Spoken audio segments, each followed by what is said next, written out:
ব্যাস, গোল করে কাটা হয়ে গেল। এসে গেছেন মহারাজ, এবার তাহলে শুরু করি। আমি ছবির পেছনে গিয়ে লুকোচ্ছি, আপনি ঘোড়াটাকে ছবিটার কাছে নিয়ে আসুন।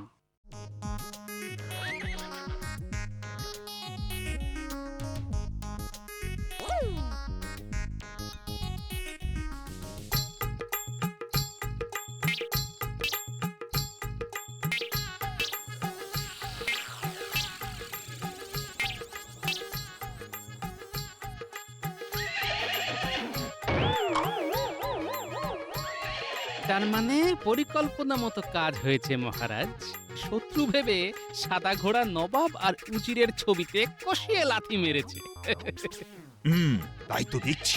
এইভাবে 2-4 দিন একই কায়দায় নবাব আর উজিরের বিরুদ্ধে ঘোড়াটাকে রাগিয়ে দিতে হবে। তারপর যেদিন আসল নবাব আর উজিরকে দেখবে সেদিন যে কি হবে ভাবলেই আমার হাসি পাচ্ছে। তা না হয় পেল, কিন্তু নবাব কি সত্যি সত্যি আমার ঘোড়া ফিরিয়ে দেবে? দেবে মানে বাপ বাপ বলে ফিরিয়ে দেবে। আমি ঘোড়ায় চেপে নবাবকে দিতে যাব আর ঘোড়ায় চেপে ফিরেও আসব। আর যদি না আসতে পারি তাহলে আমার এই মুখ আর আপনাকে কোনো দিন দেখাবো না মহারাজ। হ্যাঁ গো, কালই তো 15 দিন পূর্ণ হবে। হ্যাঁ, তার মানে কালই তো নবাবকে তোমার সাথের ঘোড়া দিয়ে দিতে হবে। তা দিতে হবে। তবে গোপাল যা ব্যবস্থা করেছে তাতে ঘোড়াটাকে ফিরিয়ে দিতে নবাব বাহাদুর আর পথ পাবে না। মায়ের কৃপায় তাই যেন হয়, তাই যেন হয় মা। ভেতরে আসবো মহারাজ? মন্ত্রী জি, এসো এসো।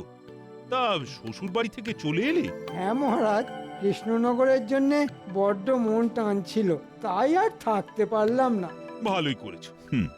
এদিকে আমাদের কাজকর্ম সব হয়ে গেছে। মহারাজ, এর মধ্যে নতুন সাদা ঘোড়াটায় আপনি চেপেছেন? চেপেছি তো, কদিন পর পর চেপেছি। তাহলে মনে হচ্ছে আমার কপাল পুড়েছে। নবাবের কাছ থেকে কোনো ইনামই আমি পাবো না। আমি তাহলে আসছি মহারাজ, কাল রাজসভায় দেখা হবে। সাদা ঘোড়ার ব্যাপারে মন্ত্রীর কি কৌতূহল দেখেছেন? সে তো গোড়া থেকেই দেখতে পাচ্ছি। আমার মনে হচ্ছে মন্ত্রী হচ্ছে সেই ঘর শত্রু বিভীষণ। আমারও তাই মনে হচ্ছে। সাবধানে যেও গোপাল। কোনো চিন্তা করবেন না মহারাজ, সকালে যাচ্ছি, বিকেলে ঠিক ফিরে আসবো। কিরে, তোকে নিয়ে ফিরে আসতে পারবো না? এই তো আসছি মহারাজ।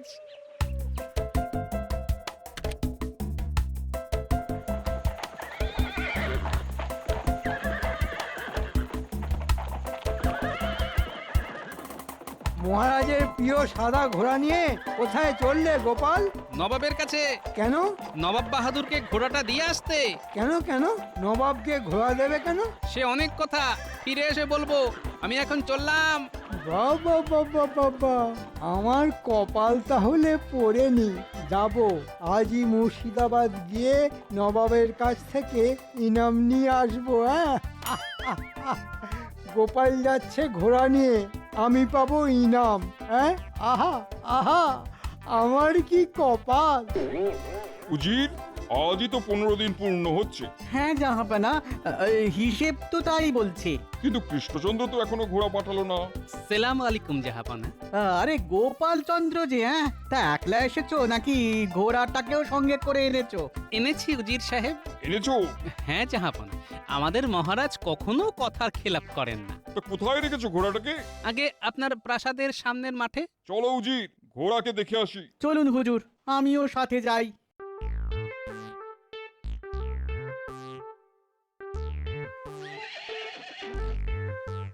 ইয়া আল্লাহ, কিতনা খুবসুরত! সত্যি মন্ত্রী খবর না দিলে এমন সুন্দর ঘোড়ার খবর আমি জানতেই পারতাম না। তাহলে মন্ত্রী মশাই আপনাকে ঘোড়ার খবর দিয়েছিলেন? এছাড়া তোমাদের কৃষ্ণনগরে কেই বা আমাকে ভালোবাসে।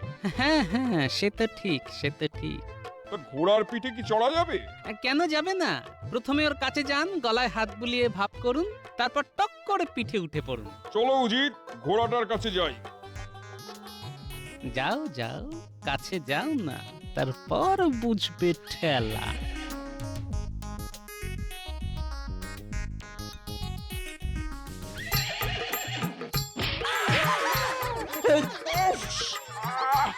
ওরে বাবা, কি জোরে মুখে লাথি মারলো! বাবারে, পড়ে গিয়ে মাজায় কি লাগলো! ওরে উজির! আর ঘর সব ভেঙে গেল। ও গোপাল, এ কেমন ঘোড়া? মুখে সপাটে লাথি মারে কেন? আসলে অবোধ অবলা জীব তো আপনাকে ঠিক চিনতে পারেনি জাহাপানা। যান যান আর একবার কাছে গিয়ে ওর সাথে ভাব করার চেষ্টা করুন। বলছো?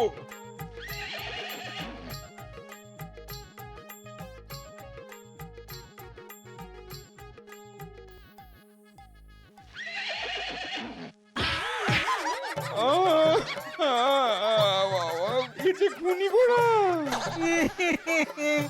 পুরো খুনি। একে আমার চাই না। উড়ি বাবা রে বাবা! উফ! না না না, চাই না, একে আমাদের চাই না।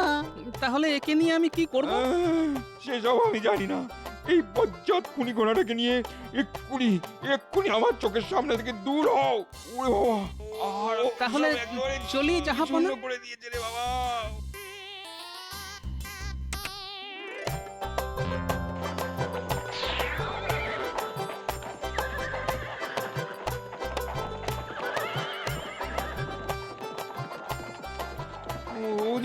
উদিন, আমায় ধরে তুলো। আমি যে নিজেই উঠে দাঁড়াতে পারছি না। জাহাপনা, আমার ইনাম? ইনাম? তোমার ইনাম? এই কে আছিস? আদেশ করুন জাহাপানা। এই হাড় বজ্জাতটাকে ভালো করে দড়ি দিয়ে বেঁধে আচ্ছা করে মুগুর পেটা করে হাড় গোড় সব ভেঙে দিবি। এটাই হবে ওর ইনাম। ও ও নবাব বাহাদুর, দয়া করে আমাকে মারবেন না। আমি কি দোষ করেছি? আমি কি দোষ করেছি?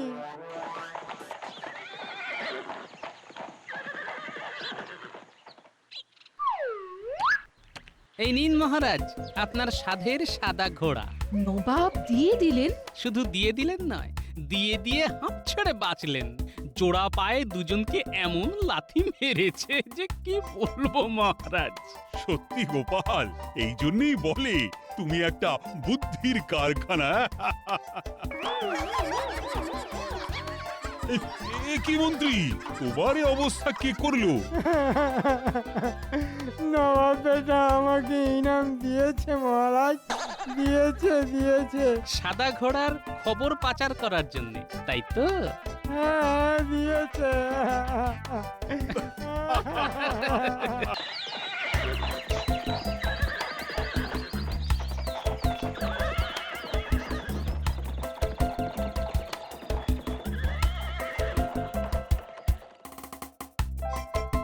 বলিহারি শখ বাবা আপনার। এতগুলো টাকা খরচ করে ঘোড়া কেনার মানে কি? আচ্ছা আচ্ছা, আপনার রাস্তা বলে কি ঘোড়ার অভাব পড়েছে? হ্যাঁ, আমার রাস্তা বলে ঘোড়ার অভাব না হলেও এরকম ঘোড়া কিন্তু নেই। দেখলে তুমিও অবাক হয়ে যাবে। দুধের মতো গায়ের রং, তারপর যেমন তেজি তেমন বাধ্য। শুনেছি এই ঘোড়া নবাবের কাছেও নেই। সবই বুঝলাম, কিন্তু এই ঘোড়ার খবর যখন নবাবের কানে যাবে তখন তিনি আবার চেয়ে বসবেন না তো? আরে বাবা, তুমি খামোখাই উতলা হচ্ছ রানী। আমার ঘোড়া কেনার খবর নবাবের কানে যাবে কি করে? কি করে যাবে সেটা জানি না, তবে আপনার তো আবার ঘরের শত্রু বিভীষণের কোনো অভাব নেই। আরে না না, অত দুশ্চিন্তা করো না। শোনো, আমি এখন রাজসভায় যাচ্ছি, কেমন? আজ তোমাদের সকলকে এমন একটা জিনিস দেখাবো যা দেখলে পরে অবাক হয়ে যাবে। কি মহারাজ, কি? এলেই দেখতে পাবে। কি এমন জিনিস আজ মহারাজ দেখাবেন? কিছুই তো বুঝতে পারছি না। গোপাল, তুমি কি কিছু জানো? আপনিও যেখানে আমিও সেখানে। প্রণাম মহারাজ। এসে গেছো? বাহ বাহ বাহ বাহ বাহ। তা পথে কোনো অসুবিধে হয়নি তো? না মহারাজ, কোনো অসুবিধে হয়নি। দয়া করে বাইরে এসে একটু ঘোড়াটাকে দেখে যান। চলো সবাই, সকলে একসাথেই দেখব। ও, তাহলে ঘোড়া এ আবার দেখার কি আছে? সেটা দেখলেই বুঝতে পারবে। ঘোড়া ঘোড়া ঘোড়া ল্যাং মেরে আবার করে দেবে না তো ঘোড়া? এই হ্যাঁ করে না হেসে যেটা দেখাচ্ছি সেটা দেখবে চলো।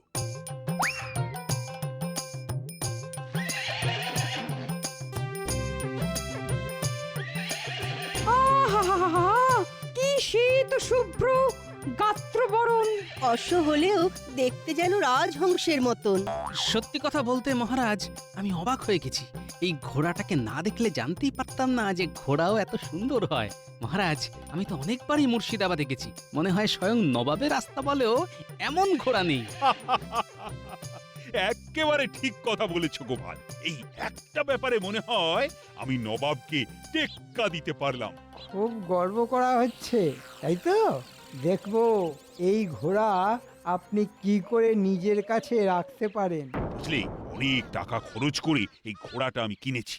কি তোমরা সকলে খুশি তো? সকলেই খুব খুশি মহারাজ। তবে এমন একটা খুশির দিনে আরো খুশি হতাম যদি আমাদের দক্ষিণ হস্তের কিছু ব্যবস্থা করতেন। ছোটয় নাতায় গোপালের শুধু খাওয়ার চিন্তা। কি করব মহারাজ, ওই খেয়ে খেয়েই তো আমার মধ্যপ্রদেশের এই অবস্থা হয়েছে মহারাজ।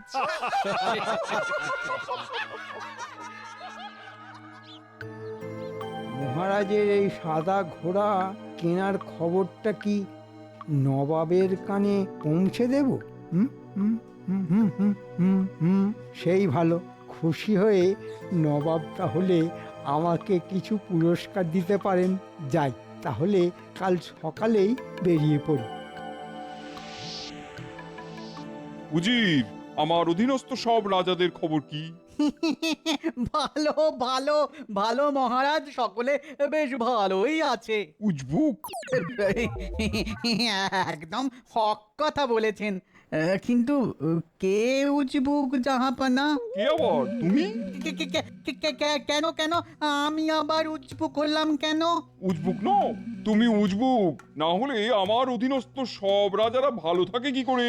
হ্যাঁ, এটাও আপনি ঠিক কথা বলেছেন হুজুর। তাই আর আলসেমি না করে ওদের সদাই ব্যতিব্যস্ত রাখার ব্যবস্থা করো। তাই করবো জাহাপানা। ভেতরে আসতে পারি জাহাপনা? আরে কৃষ্ণচন্দ্রের মন্ত্রী যে, এসো এসো এসো এসো, ভেতরে এসো। বলো বলো বলো, কি খবর? খুব গোপনে আপনাকে একটা গোপন খবর দিতে এলাম হুজুর। গোপন খবর? হ্যাঁ হুজুর, আপনাকে না জানিয়ে আমাদের মহারাজ একটা দুধ সাদা রঙের ঘোড়া কিনেছেন। বলবো কি হুজুর, সে ঘোড়া যে দেখবে সে একেবারে ট্যারা হয়ে যাবে। বলো কি, এমন সুন্দর ঘোড়া?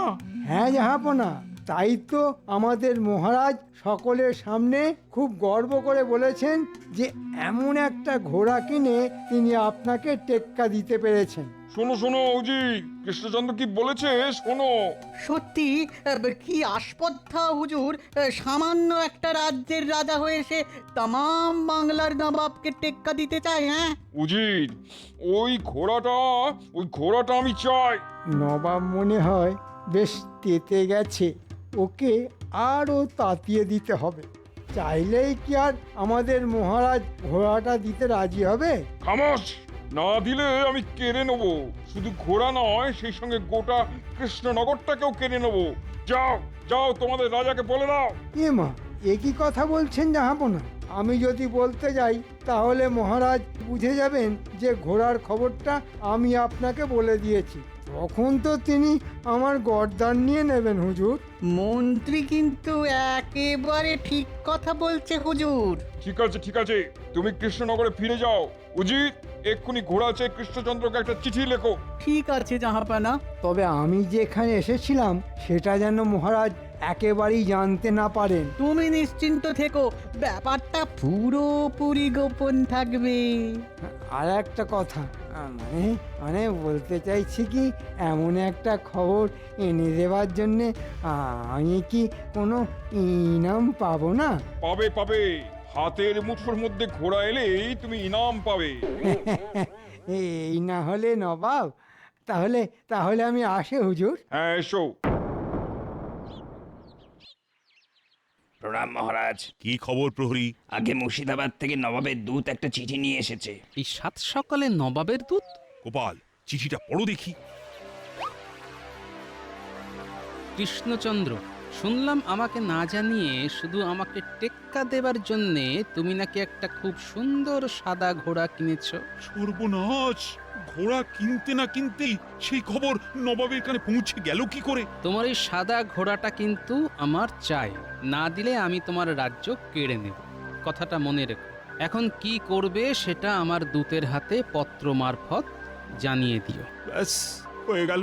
হায় হায় হায়, আমার অমন সাধের ঘোড়া এবার হাতছাড়া হয়ে গেল। এমন ব্যবস্থা করে দেব না যে ওই ঘোড়া নিয়ে নবাব বাহাদুর কেঁদে আর কুল পাবেন না। এই, তুমি কি করতে চাইছো বলো তো? তেমন কিছু না, শুধু ওই লোভী নবাবকে একটু ভালো রকমের শিক্ষা দিতে চাইছি। কিন্তু কি করে? একটু ভাবতে দিন মহারাজ, সময় এলেই সেটা বলবো। আপনি শুধু এখন পত্র মারফত জানিয়ে দিন যে আপনি ঘোড়া দিতে রাজি। তবে ঘোড়াটা এখন একটু অসুস্থ, তাই ওকে সুস্থ করে 15 দিনের মধ্যে মুর্শিদাবাদ পাঠিয়ে দেবেন। চলুন মহারাজ, তাড়াতাড়ি চিঠি লিখে দূতের হাতে দিয়ে দিন। কি জানি বাবা, তুমি যে কি করতে চাইছো। জাহাপানা, মহারাজ কৃষ্ণচন্দ্র এই পত্রটা পাঠিয়েছেন। ঠিক আছে, তুমি যাও। উজির, পত্র পড়ো। নবাব বাহাদুর, আমি ঘোড়া দিতে রাজি, কিন্তু অনেক দূর থেকে এসেছে তো, তাই পথের ধকলে ঘোড়াটা একটু অসুস্থ হয়ে পড়েছে। তাই ওকে সুস্থ করে 15 দিনের মধ্যেই আমি মুর্শিদাবাদ পাঠিয়ে দেব। আহা, কি মজা! ওই সুন্দর সাদা ঘোড়াটা 15 দিন পরেই আমার হয়ে যাবে। কি আনন্দ! এই কৃষ্ণচন্দ্র তাহলে এক কথাতেই রাজি হয়ে গেল। হবে না মানে? না হলে তো রাজ্যই চলে যাবে।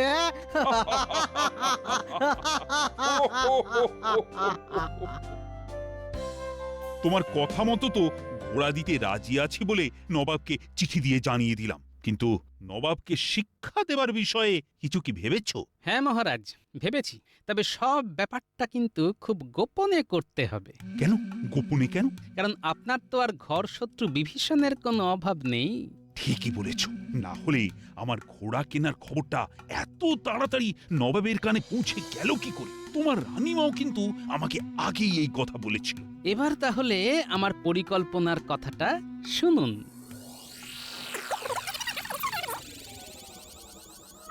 বাহ বাহ, এর মধ্যে এত কিছু ভেবে ফেলেছ। সত্যি গোপাল, তোমার বুদ্ধির কোনো তুলনা নেই। তোমার মাথা যেন একটা চলমান বুদ্ধির কারখানা। ভেতরে আসবো মহারাজ? আরে চিত্রকর যে, এসো এসো এসো। তা গোপালবাবু হঠাৎ করে আমাকে ডেকে পাঠাবার কারণ? তোমাকে দুজন মানুষের পূর্ণ মাপের ছবি আঁকতে হবে। মহারাজ আর মহারানীর ছবি কি? না না, আমাদের ছবি নয়। তোমাকে নবাব আর উজিরের ছবি আঁকতে হবে। আচ্ছা, আশা করি নবাব আর উজিরকে তুমি দেখেছো? দেখবো না কেন, বহুবার দেখেছি। ওদের চেহারা আমার মনের মধ্যে আঁকা হয়ে আছে। তাহলে তো ঝামেলা মিটেই গেল। শোনো চিত্রকর, খুব ভালো করে দুজনের দাঁড়ানো ছবি একটা মোটা কাপড়ের ওপর পাশাপাশি আঁকতে হবে। তারপর সেটা একটা কাঠের কাঠামোর উপর সাঁটিয়ে দিতে হবে। হয়ে যাবে। এমন ছবি আঁকবো দেখে মনে হবে জীবন্ত। তা কদিনের মধ্যে এঁকে দিতে পারবে? কদিনের মধ্যে এঁকে দিতে হবে বলুন? ধরো 1 সপ্তাহের মধ্যে। চিন্তা করবেন না, তার আগেই হয়ে যাবে। ঠিক মতো কাজ করতে পারলে উপযুক্ত পারিশ্রমিক পাবে। আমি আজ থেকেই কাজ শুরু করে দিচ্ছি। আগে ছবিটা হয়ে যাক, তারপর শুরু হবে ঘোড়ার তালিম।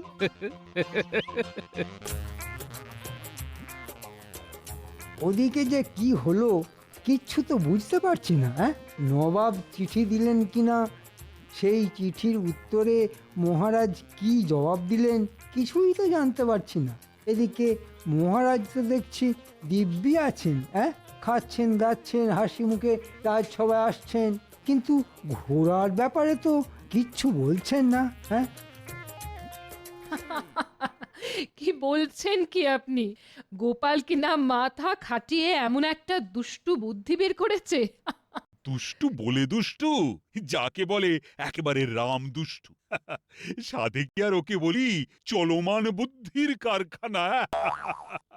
তবে গোপালের এই বুদ্ধি যদি কাজে লাগে তাহলে নবাব আর উজিরের যে কি দশা হবে সেটা মনের মধ্যে কল্পনা করেই আমার হাসি পাচ্ছে। এই, হাসি থামাও রানী, কেউ যেন আসছে। ভেতরে আসবো মহারাজ? হ্যাঁ হ্যাঁ, এসো এসো এসো, বলো কি ব্যাপার?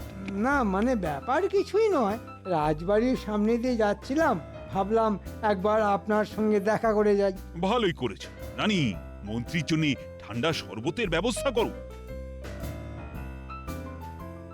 মহারাজ, আপনার মুখটা কেমন যেন শুকনো শুকনো দেখাচ্ছে, কিছু কি হয়েছে? কই তেমন কিছু তো হয়নি। তেমন কিছু হয়ে থাকলে আমাকে জানাতে পারেন। অযথা উতলা হয়েও না মন্ত্রী, কিচ্ছু হয়নি। এবার সরাসরি ঘোড়ায় আসতে হবে। হ্যাঁ, আচ্ছা, আপনার নতুন কেনা ঘোড়াটা কেমন আছে? ভালোই আছে। ওটার ওপর আপনাকে তো চড়তে দেখছি না। চড়বো চড়বো, সময় এলেই চড়বো। সময় এলেই ঘোড়ায় চড়বেন? তাহলে কি মহারাজের কাছে এখনো নবাবের চিঠি এসে পৌঁছয়নি? নাও মন্ত্রী, ঠান্ডা শরবত খাও। ঘোড়ার খবরের বদলে ঠান্ডা শরবত? হ্যাঁ হ্যাঁ হ্যাঁ হ্যাঁ হ্যাঁ, খাচ্ছি খাচ্ছি। আচ্ছা মন্ত্রী, অনেকদিন ধরেই তো তুমি শ্বশুর বাড়ি যাবার জন্য ছুটি চাইছিলে। হ্যাঁ, তা তো চাইছিলাম, কিন্তু যা কাজের চাপ। এখন তো তেমন কাজের চাপও দেখছি না। যাও না, এই ফাঁকে কয়েকদিনের জন্য শ্বশুর বাড়ি থেকে ঘুরে এসো। যাব? যাবে বই কি, আজই যাবে।